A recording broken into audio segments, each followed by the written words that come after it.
mukhang hindi na ba talaga kailangan, Attorney Egon, tulad ng pinapalabas sa ibang mga abogado? Maaring kailangan, kaya lang, Mhm. it is also risky for the prosecution na Yeah. magtatawag ng kung sino-sinong witness kung wala naman silang control dun sa kanyang Tama. sasabihin at wala silang ibang ebidensya o mga dokumento na iwasto yung kanyang sinasabi kung sakasakaling evasive siya, nagsisinungaling, Mm. o kaya iba ang kanyang kinukwento. Yes. So, siguro, naghihintay muna sila na meron silang mahawakang mga dokumento that will canalize or help restrain yung testimonya o yung Yes. tendency ng Yes. hostile. Kasi hostile witness ito eh.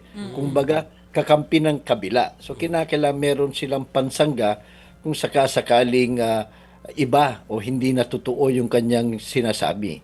So, I think they are weighing that risk. Kung meron naman silang may presenta na ibang witness, whether hostile or not, no, yung kakampi nila, to prove the same point, it will be more prudent na wag na nilang isali itong si Colonel La Chica at they will rely on many other more competent or more controllable witnesses in the sense na meron silang ibang ebidensya pag hostile witness ito para panatiliin siya dun sa katotohanan.